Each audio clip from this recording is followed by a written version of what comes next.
ಜನರಕ್ಷಕ ನ್ಯೂಸ್ಗೆ ಸ್ವಾಗತ. ಬೆಳಗಾವಿ ಜಿಲ್ಲಾ ಅಧಿಕಾರಿಗಳ ಕಚೇರಿ ಮುಂದೆ ಬಿಜೆಪಿ ಬೆಳಗಾವಿ ಗ್ರಾಮಾಂತರ, ಬೆಳಗಾವಿ ಮಹಾನಗರ ಹಾಗೂ ಚಿಕ್ಕೋಡಿ ಜಿಲ್ಲೆಗಳ ವತಿಯಿಂದ ಭ್ರಷ್ಟ ಕಾಂಗ್ರೆಸ್ ರಾಜ್ಯ ಸರ್ಕಾರದ ವಿರುದ್ಧ ಹಾಗೂ ವಾಲ್ಮೀಕಿ ಅಭಿವೃದ್ಧಿ ನಿಗಮದ ಹಗರಣದ ಹೊಣೆ ಹೊತ್ತಿರುವ ಮಾಜಿ ಸಚಿವ ಬಿ ನಾಗೇಂದ್ರ ಅವರ ರಾಜೀನಾಮೆಗೆ ಆಗ್ರಹಿಸಿ ನಡೆಯುತ್ತಿರುವ ಅಹೋರಾತ್ರಿ ಧರಣಿಯಲ್ಲಿ ಭಾಗವಹಿಸಿ ಹೋರಾಟವನ್ನು ಉದ್ದೇಶಿಸಿ ಮಾತನಾಡಲಾಯಿತು. ಭ್ರಷ್ಟಾಚಾರಕ್ಕೆ ಕುಮ್ಮಕ್ಕು ನೀಡುತ್ತಿರುವ ಕಾಂಗ್ರೆಸ್ ಸರ್ಕಾರದ ವಿರುದ್ಧ ಬಿಜೆಪಿ ಹೋರಾಟ ನಿರಂತರವಾಗಿರಲಿದೆ.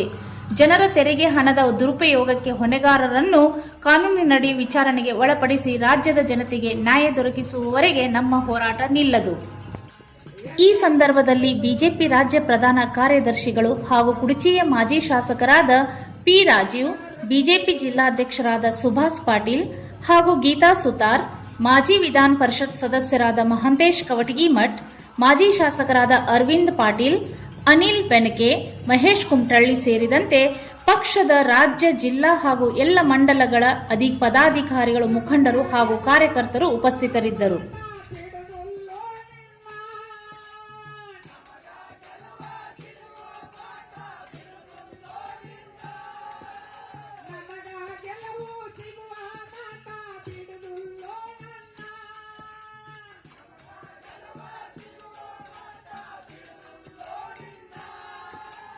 ಎಲ್ಲರೂ ಕೂಡ್ಯಾರ ಎಲ್ಲರೂ ಕೂಡ್ಯಾರ